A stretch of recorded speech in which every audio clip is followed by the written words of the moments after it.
met through Aspire, and we were talking just a little bit ago. I said, how many children do you have? And she said, oh, just 6. I'm like, that sounds like a lot of 6 for me. But Marcy and her husband Tom live here in Greenwood, right? And she's going to tell you about her business, Mom with Purpose. I love her introduction here. It says, after a phone call that became the catalyst for change in her life, Marcy Rankin set out on a journey of transformation. As she was being transformed, she discovered tools that she is now using to transform the lives of others.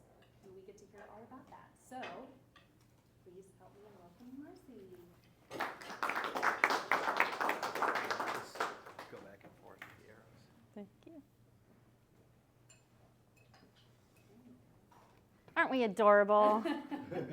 Yes. I love updated photos. This is me and my husband, Tom. And in the year 2011, we went away on a weekend. And on that weekend, we got a phone call. I remember answering the phone. Oh, okay.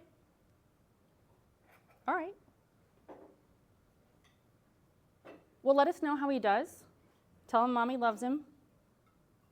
All right, keep us posted. And then I hung up. A few minutes later, I got another phone call. Yes, this is Marcy. Oh. Okay. We'll be there. Honey, we need to go. The first phone call was my friend letting us know that our son, who was 6 years old, Will, fell and hit his head. Will and our toddler at the time, Dominic, were staying with our friends Eric and Nancy. And Nancy had called to inform me that Will fell and hit his head. They were taking him to the hospital to get checked out. And my response was, okay, let us know how it goes. I'm not sure why I said that. I think it's maybe my optimistic outlook on life or just the assumption that everything is fine because everything is always fine. That second phone call was Officer Bill. Now, Officer Bill informed us that they were taking our son, Will, by ambulance to Raleigh Hospital for Children. What we found out when we got to the hospital is that Will had been bouncing on a sofa, which backed up to a railing that overlooked a 2-story loft. He was bouncing on an exercise ball on the sofa and launched himself over the railing, falling 14 feet. By the time we saw our son, he was hardly recognizable. He was covered in a mess of wires. He had a ventilator mask. He had been intubated. He had a neck brace. This was not the bouncing young 6-year-old boy that we had left just the day before. That drive to the hospital, by the way, 2.5 hours. Tom and I were away for the weekend. Our boys were staying with our friends, and we had a 2.5-hour drive to figure out what on earth we were about to face. And this is what we came into.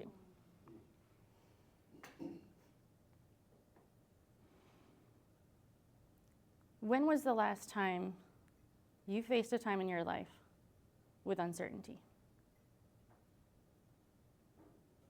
A time when you didn't know what tomorrow would bring.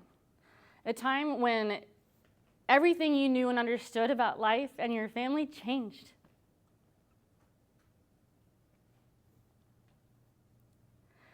I tried to draw from all my experience. So back in the day, I know I'm not that old. I'm only like 19, my husband said so. Back in the day, I served in the Army. I was deployed in one of the first rounds of the Iraq War in 2003.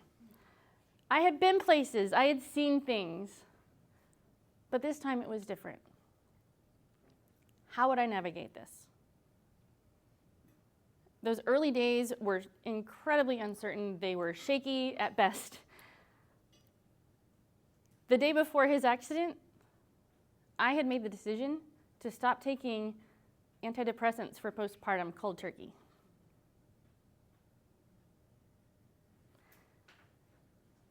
It was surreal.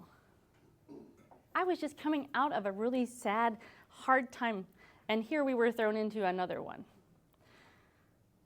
So in those early days when we didn't know what was going to happen, the doctors told us, Mr. and Mrs. Rankin, we don't know how your son is going to be when he wakes up, but he may not be the same little boy that you knew before you got here. The doctors told us it would take 24 to 36 hours for the swelling on my son's brain to come down. He had suffered a severe traumatic brain injury. So as a day came and went, they had put him in a pentabarb coma to help his brain calm down so that he could recover. Another day, another 2 days, another 3 days came and went, and they kept him in that coma for a total of 13 days. So as I sat there at his bedside, trying to remind him that he's going to be okay, it's fine, I know he wants to get up and play, everyone's thinking about him, everyone's praying for him, a nurse came up to us and suggested something called Caring Bridge. She said, we've heard of this thing that families use to communicate what their loved ones are going through in this type of time. That way you don't have to respond to those 5 million phone calls and those text messages. You can post something, it will go out to them, and they will stay updated. So that's what I did. I took time to journal every single day. And if I wasn't doing it, my husband was doing it, or my sister, or my friend Nancy.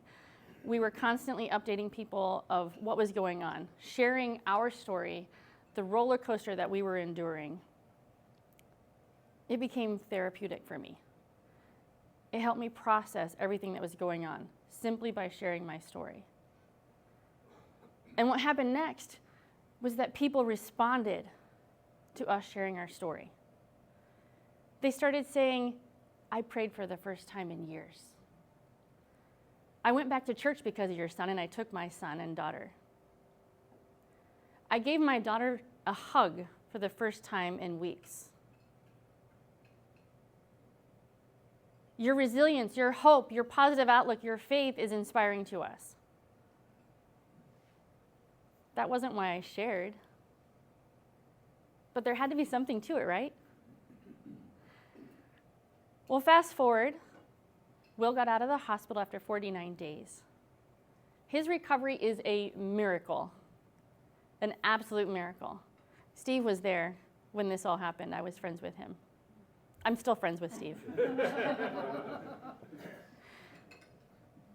The journey after the hospital was a different kind of journey.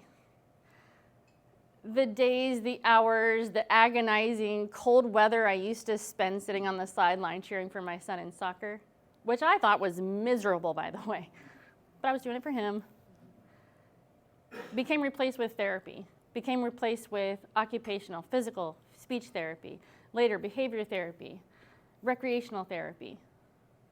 He was no longer in sports. He was disengaged from the world because he had a struggle that others couldn't comprehend, others couldn't understand.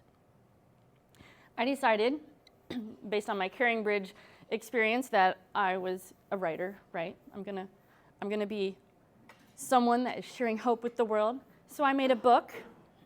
I made a book for our son. This is Will, months after his accident. I think it was physical therapy based on the giant bouncy balls. And I made this book to show what had happened because he does not remember.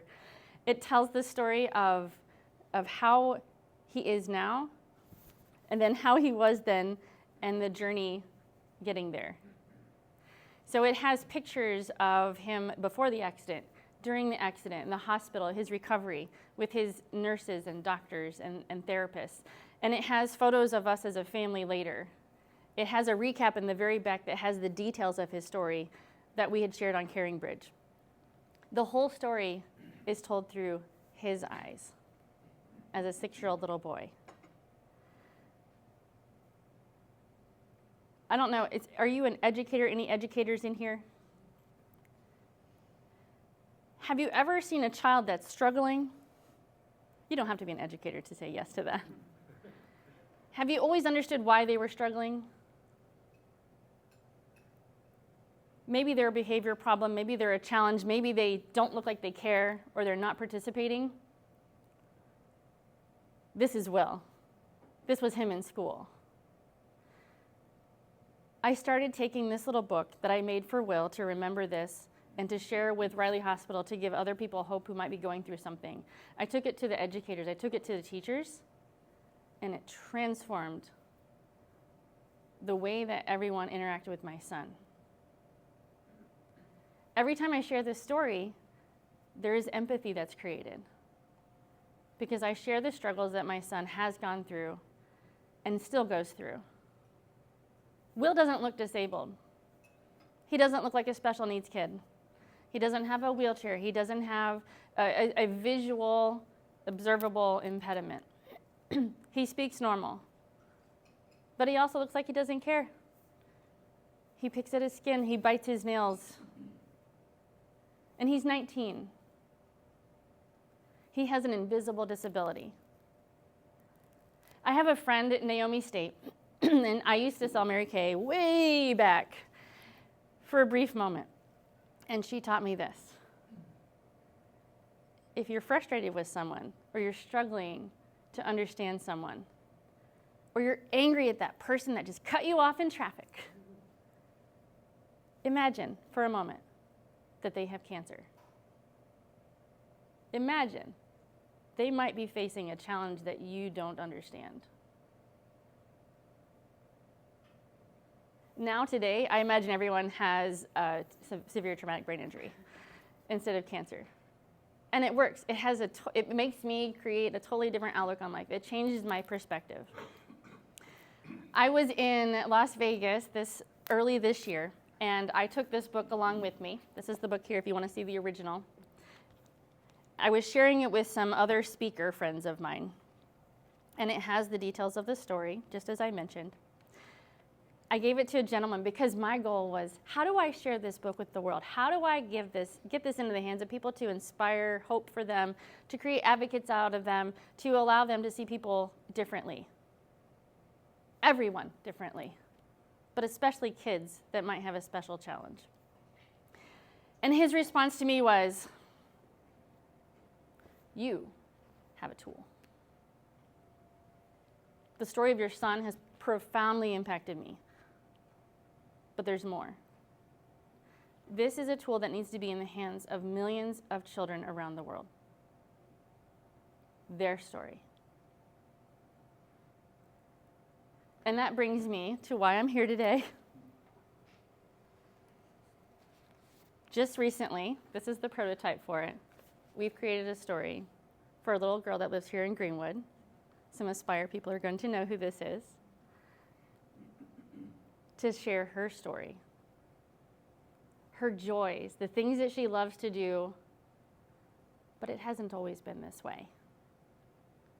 You see, I was born with a cleft lip and a cleft palate and Robinell syndrome. And I struggle. Her mom told me, after we were telling her we wanted to make this book for her, she looked at me and said, I just want her to have friends. And that's exactly it. They want connection, they want friends, but they're different, they act different, they look different, they talk different. Something is different about them. So they become these eclectic outcasts of society. So how can we help? How can we change? So this gentleman that I had given this book to, his name is Tom Hobbs. He's also called the Man in the Hat. And we have created a business called SOS Publications. And our first product is the Journey Book. And the Journey Book shares the child's story. It's a specifically customized, crafted book for that child and the journey that they have faced.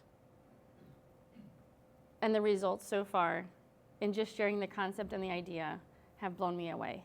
The stories I've heard about different people and the challenges they faced. Something else, I shared this story, Will's story, in the early days with family and friends. And my mom told me about an accident my dad had been in when he was in his early 20s. He was in a car accident and went off an embankment. and he was knocked out for 3 days.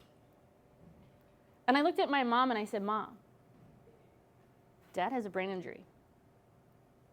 And suddenly, all the challenges that my dad and my mom had faced, all the weird nuances that I'd experienced as a daughter of this man who had had that challenge, it made sense.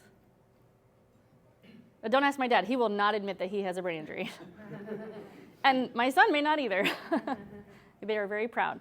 But what I've learned is that every time I share this story, someone else shares their story. My brother-in-law, when he was 17, was in a severe car accident, blindsided by a semi. He's a survivor of a severe traumatic brain injury. As a result of us sharing our story and sharing what we've gone through with Will, he has gotten help for the challenges that he faces presently as a 50-year-old man. He's had over 40 jobs as an adult.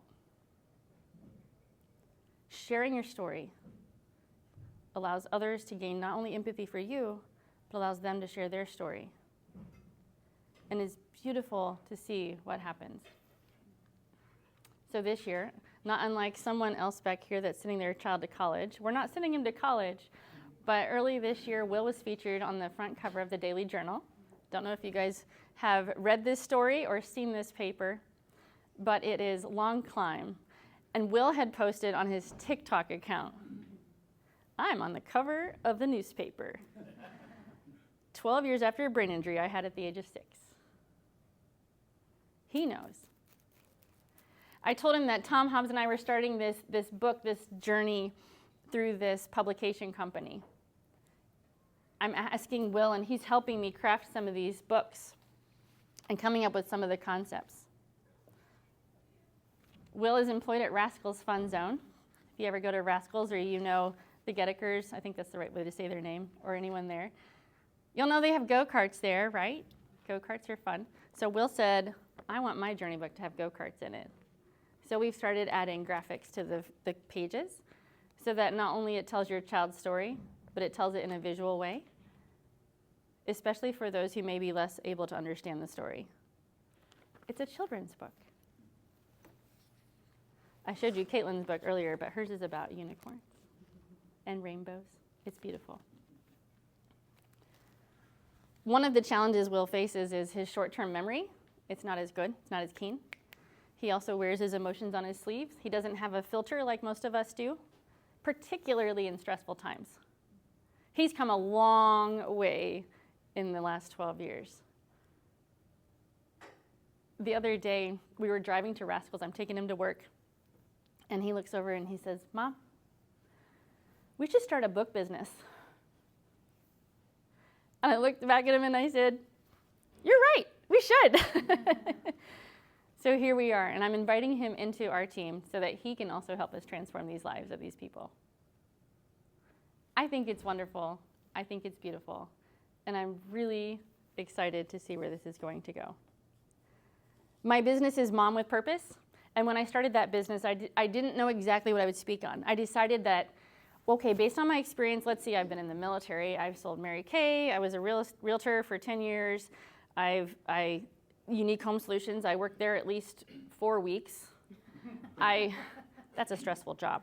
I worked at the Archdiocese of Indianapolis as their refugee and immigrant volunteer coordinator 3 months. And all of these things didn't quite fit. But I decided all my experience would lead me to this position where I could talk about work-life balance. I mean, I have 6 kids. I could tell everybody how it works. I know all the secrets. When I was in real estate, I don't know if Steve will believe this, but it's true. I worked anywhere from 5 to 20 hours a week, and I made a full-time salary. But I didn't feel like that's where God wanted me. Through this time, through sharing this story, even with a stranger, Tom Hobbs was a perfect stranger for me. I actually knew him online, but I hadn't met him in person yet when we started this business. And when we started the business, I knew that this story was going to be powerful. And if a complete stranger could be transformed by this, then it had to be shared. And then this idea of using all of my experience, I could use all of these experiences, and then I could take it into my Mom with Purpose business through Will's story, through sharing the power of one child's story. We were away on a marriage weekend, a weekend to restore our marriage and to make sure that we were connected as a couple. That prepared us for the journey we faced with Will. It helped us to be resilient. Our faith remained strong. My husband and I started a marriage ministry after that. We know the power of sharing our brokenness, even when it's uncomfortable, because it transforms the lives of others. I thank you guys for having me here today.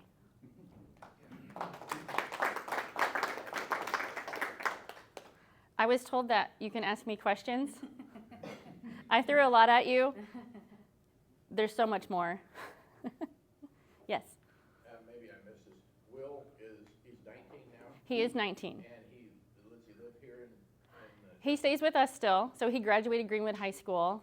I forgot to tell why he was on the paper. He graduated Greenwood High School in the spring, or May, I guess, just a few months ago. And he was done with school. School was kind of a nightmare. It was not kind of a nightmare. It was a nightmare. There were times I went into the school system and tried to help, and it's challenging, which is why having an IEP is a lot different than sharing their story. Put that out there for all the educators out there. So, but he's, yeah. You said normal? So he's very normal. He is actually learning to drive now. So it's only taken us 2 years after he took driver's ed to pass the permit test, and now he's driving. He's more excited to drive my car that has a lot of pickup than he is our minivan. But yeah, he's great. Does he have any interests, or yeah. We know in terms of the group, but yeah. Does he have any special interests? Well, he loves video games. He has a skateboard. He loves people, but he's intimidated by people. So it's really challenging. He has maybe a couple of friends, but we have to work really hard to coordinate the efforts to get them together.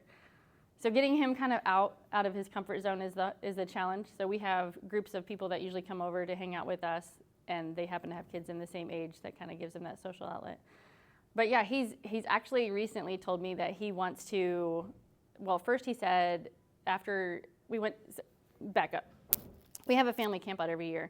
And at the camp out, he always brings this fanny pack, and it's full of like Band-Aids and medical supplies and gauze, because he wants to be the hero. And he doesn't look quirky. It's not like, it's not like obvious. But whenever one of the kids falls and skins their knee, he's like, I'm here, I've got you. And he'll help them. So recently he said, I want to be an EMT. And then 2 weeks ago he said, I want to be a doctor. And then a week ago, after a day at Rascals, when he was following around the mechanic, he said, I want to be a mechanic. But he's talking about his future. And in the school year, he was not.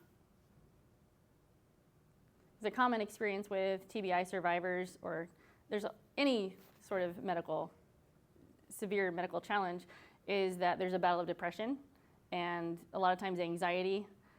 So the things that he struggles with, he can't always get out.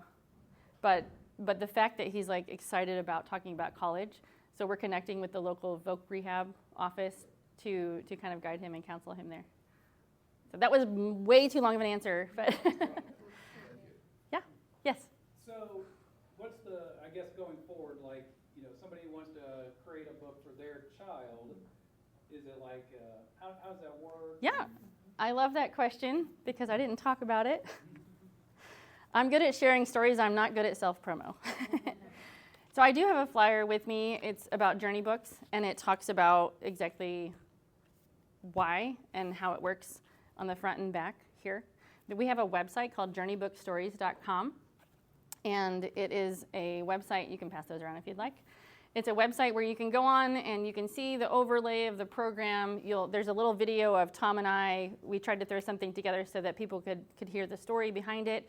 And then there's a little chat bot that can also guide you that's partly AI generated, but we prompt it and set it up with questions and answers. And then there's a link the link is not working yet because we're still in this sort of beta phase. We're getting 5 to 10 books made here locally with people that I know and I've come across before we have we want to make sure we get their feedback on what's in the book and how it looks before we we mass market it. Yeah. Okay. Yeah, because, you know, and I think we talked about this Yeah. when we met it too. Yeah. Yeah. A lot of this, I think, sounds very applicable to, you know, my son with autism, where Yes. it's not this real obvious, Yes. this individual, but, you know, he has a hard time interacting with Yeah. people, and they don't see where else. I could see Yeah. something like this being very applicable Yeah. to kids with autism Yeah. and on that spectrum. Exactly. And we're not promoting it yet, but we actually are creating an adult book series called I Wish You Knew for people like my brother-in-law. Or there's a young gentleman I know here, he's in his early 20s. His name's Alex Kelcher. I don't know if any of you know his story, but he went on a trip over to France just for leisure and was jumping up on this little 2-foot wall, not realizing there was a 20-foot drop. So he actually ended up with spinal cord injury. And as a result of it, has physical handicaps because of it. His brain is totally fine. Like, he's got great sound mind, but of course there's his own struggles that he faces. So he'll be one of our first adult books as well. You could have a huge market there Yeah. with veterans. Yes. Yes. Yeah, I feel like everyone in my family needs a book. I'm like, oh, this would explain a lot. I was telling my friend about this, and she's kind of my accountability partner. And she looked at me and she said, Marcy, I need a book. You know, if you could walk up to someone and you're a little nervous because you know you've got quirks, I have quirks. And you could just hand them a book saying, you know, before we become friends, I think you should know. Then you can decide if you want to continue this friendship. Yeah. Thank you. Yeah, thank you. Yeah, you're welcome to explore the books that we have. These are the 2 prototypes that are, one of them is actually online. You can see it on our website with the highlighted areas where it is customizable. And then this one is Caitlin's book, which should arrive in the next week or so for them to actually have in hand. Yeah. Thank you so much. I did not know your story at all, so that was